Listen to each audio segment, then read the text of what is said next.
On a move to further austerity measures, President Lazarus Chakwera has cancelled 2 international trips and will not attend physically the Commonwealth Heads of Government meeting in Kigali, Rwanda, and the OPEC Fund Development Forum in Vienna, Austria, both scheduled for June. It will instead be represented by ministers.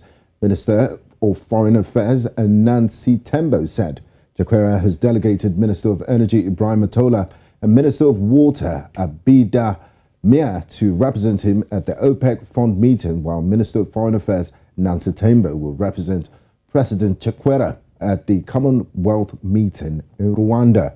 With this, Malawi stands to save $261,000. Malawi last month announced a 25% devaluation of the local currency, the kwacha, as part of adjustments to secure funding from the International Monetary Fund. Some of the notable measures include slashing by 20% of fuel allocated to ministers, reduction to 3 international trips by government officials, and restricting 4 meetings per year for all boards of government institutions. Now, joining us live for this conversation, we have wonderful Mkhutche. He's a political scientist from Lilongwe, Malawi, and Mbauwo, Chavula, a country manager, Women in News, WAN-IFRA from Blantyre, Malawi. We also have George Mhango, Malawian journalist, also from Blantyre, Malawi. Ladies and gentlemen, welcome to the conversation. Thank you. Thank you. So I'll start with you, Mbauwo. Now, the Finance Minister, Sosten Gwengwe, revealed that the government has not banned foreign trips, but restricted them to only essential trips as part of austerity measures. Do you believe that this move will continue to save costs in the long run, and how sustainable is it? I don't believe that it's quite sustainable, looking at the fact that we are only halfway into the year, and definitely more trips will come up. We already know that the world is in some kind of crisis, so definitely some meetings, international meetings, that is bound to come up, and the president will have to travel because he said he has restricted himself to 3, and that has already happened. So I don't think that it is going to work out, but maybe the government will have a tough time trying to explain to Malawians why the president still needs to travel after having instituted these measures. I don't see it as happening. Thank you, Mbauwo. I'd like to bring in Wonderful. Wonderful in that what the minister said is, the president is not going to travel, but his ministers are going to travel, and they do get some ESTA code, and they will definitely be flying to these destinations. So in the long run, how much saving is the country really making? And do you think they've gone far enough? Because ordinary Malawians feeling the brunt of the global economic situation. And like we said in our report, the kwacha has been devalued by 25%. Do ordinary Malawians think the president has gone far in adjusting to the present day economic realities? No, to begin with, the decision has been welcomed by most Malawians because it is against the reality, especially due to... Wonderful, can you hear us? Okay, we'll go back to Mbauwo with that question now, and we're looking at the consent of the people, because according to a report commissioned by Action Aid Malawi, it said that these austerity measures agreed to restrict the growth of the wage bill, such as salary freezes, recruitment freezes, and frozen or delayed promotions, and it is hurting the economy. So now, do you actually think that these austerity measures have gone too far by the government, or does it actually have popular consent from the people? The ordinary people are very happy, but the question is it going to be sustainable? Looking at the fact that we've heard that some government vehicles on the pool have been told to stop moving by 6 p.m. And there were some reports that the people have simply removed the number plates, changed them, so the cars are still back on the road. There was the case of not going to the lakeside for meetings that are supposed to be held at Capitol Hill, that is the capital city. But we already have had one meeting taking place in the Lake Shore. In Livingston, so I believe. The people are watching very keenly, and they are still talking about the fact that you said this is not going to happen. Now, we already had one infraction where somebody held a meeting despite the secretary to the cabinet saying don't hold such meetings. So we're watching. And then also on the issue of presidential travel, I know that people are keeping track because every time somebody moves, the people are saying, was this not supposed to happen? The president had some engagements and then the people were saying, I thought he was not supposed to be moving. So everyone is monitoring, but the ordinary people, they're really keen to see some of these measures work. Now, I know President Lazarus Chakwera is only halfway, less than halfway through his first term, and his presidency is a very difficult time, dealing with the fallout of the COVID-19 pandemic and also the current Russia-Ukraine conflict. How would you rate the president's handling of the Malawian economy? Would you say, despite of all of these things beyond his grip and power, they could have done more to salvage the situation before IMF's intervention? I'm looking at the fact that he has actually instituted these measures right now. That is a positive step in the right direction, definitely. There will always be critics, definitely. And he has moved to curb some of the things that the people were criticizing, especially the number of delegates on his international trips. The president has said these will be restrained. There will be a specific number, targeting only those who really need to go for any trip abroad. And we know that these trips have been restricted to 3 per year for the very necessary trips. Of course, there will be some kind of exception, but definitely the fact that these austerity measures have been put in place now shows that the president realizes that something needs to be done, and he's actually working on it. It's now up to the people that he works with to actually make sure that what he's trying to do works. This is a make or break moment. And of course, as a theologian, he was a pastor in his former life. Before he became president. So he will be held to higher levels of accountability. I believe so. I don't know if we have Wonderful with us now. Wonderful, if you're with us now, we're still looking at these austerity measures. We know that an agreement between the IMF and Malawian government has been to maintain a public sector wage bill that should allow below 25% of the annual national budget and or not more than 8% of the GDP. Now, Wonderful, what exactly are the implications of this if you're with us online? Okay, yes, IMF was here 2 weeks ago trying to negotiate a deal with the government. But when we are looking at the politics in it, the economics is there. But then when we are looking at the politics side of it, people popularly, they don't like the interventions by IMF. And when they are seeing the government trying to negotiate with IMF, they see it as something that is not giving much hope to the government as well as the people of Malawi. But then for some of us, we can understand that government doesn't have anywhere else to go, and they simply have to do that. So that intervention is in short term. They would like to answer the challenges that we are facing as a country now. But then in the long term, we all know that these interventions by IMF, they take long for a government to recover from them or to pay back the money from IMF. So it simply shows how desperate the government is.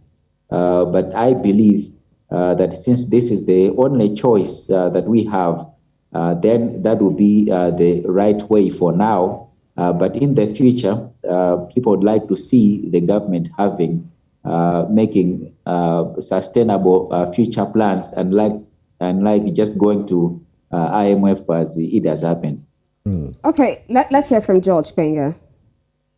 George, are you with us?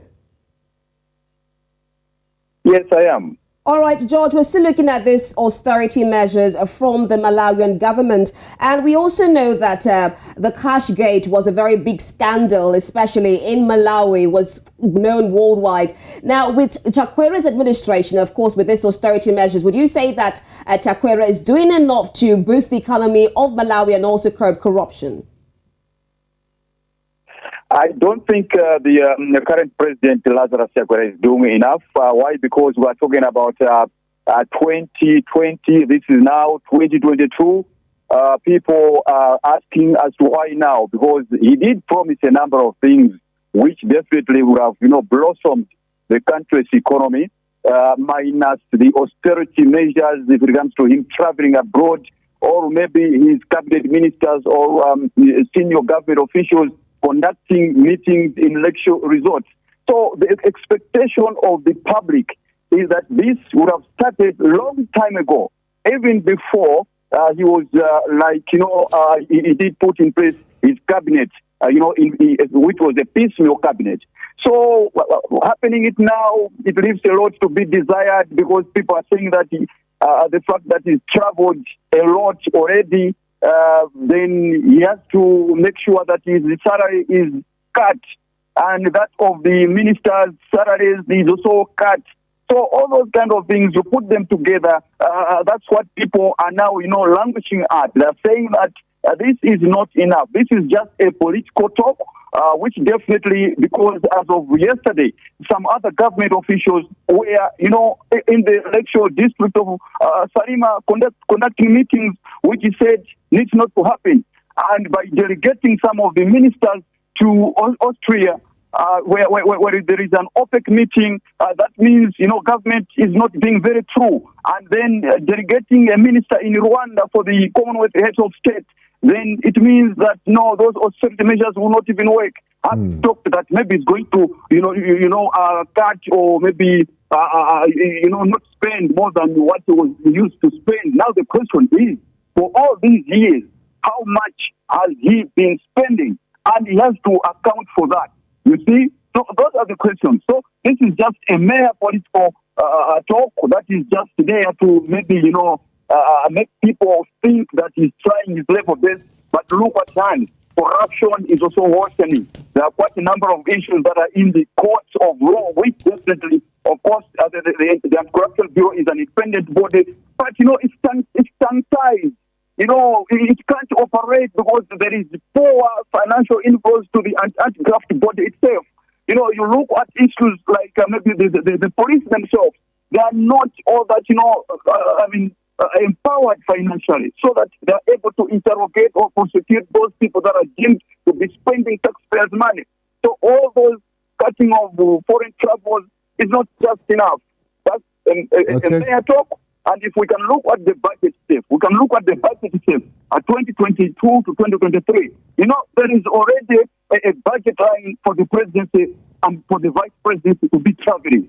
So do we mean, how are those funds going to be used currently? That we don't know. So coming out in public to say foreign travels have been cut, I know raises a number of questions than, answers. Thank you very much, George. I would like to come back to Mbauwo. Mbauwo, George did have some strong words for the Malawian administration, saying that this is just a political gimmick and it's cosmetic. In your own opinion, what more can the government do to convince the people that, it's really sincere? Because if you say you're cutting down trips, like George mentioned, why are you sending ministers? These ministers are not going to go to these countries. They're not going to walk there. They're going to spend money to attend this meeting. So in your own opinion, how can the government win the trust of ordinary Malawians and show sincerity that, look, we really care about your plight and, we're really cutting cost? Because they did mention that there's already a budget for their travel before this announcement. This is halfway through the presidential term. We are getting closer to a campaign mood, sort of. And this time around, I believe the government must walk the talk, because people are already gearing up for campaign. People are looking at who is in the opposition. The opposition is regrouping. So if this time around, halfway through their term of the alliance that is ruling now, if nothing tangible really happens, and then it's just the rhetoric, and then we go back to the normal, that is, you disregard whatever has been said and life goes on, then definitely it will turn back and haunt the government. I believe that this time around, looking at the fact that time is running out, we are having elections in 2025, definitely something will change. or else some heads will roll. I don't think that this is now mere talk as it has been in the past, but we'll give it time. I would give it like 3 months to see whether these measures have actually borne any fruit. Okay, wonderful. If you look at Malawi's economy now, we know that inflation for April hit 15.7%. Now, this same increase goes for other major countries in Africa, such as Sudan, Zimbabwe, Ghana, Nigeria, Zambia, among others. Now, what, in your opinion, are some of the major factors responsible for this high inflation in African countries, especially Malawi? As we all know, when we're talking about the economy in Malawi, it's agro-based, and that is where much of the spending is. Currently, the present government has a program that we call AIP, Agricultural Input Program, where millions of farmers, they get subsidies in seeds and also farm materials. And this is the program that has drained a lot of forex from this country. Now we are facing forex shortage. And on the other side, when we are looking at this program, it is one of the many campaign or political tools that we have. And now we can see that the government has the dilemma to balance the political needs, and also on the other side, the political needs, the economic needs. So that's the dilemma that is there. So what this country can do is that to make sure that they organize the agricultural industry, because that is where our good part of the economy is, to make sure that we deal away with these subsidies. We remove the trust in the subsistence farmer to produce or feed this country, and we go into modern farming methods, the mechanization. Just last week, the president launched the farming mechanization program. We hope that it is going to work. So that is where we can do much. We should also look into tourism. That is our second biggest forex earner in this country. So these are some of the things that we can do. Unfortunately, there hasn't been much investment in these two industries, and that is why this country continues to suffer economically. But we have that natural potential to be there together with other biggest economies in Africa.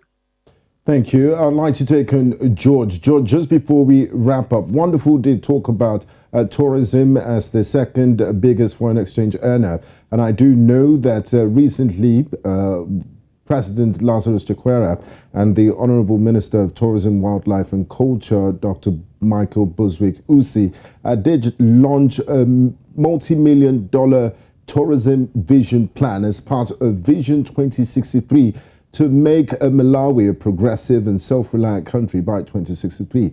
How much is the government doing to attain this vision of 2063? Are they going in the right direction?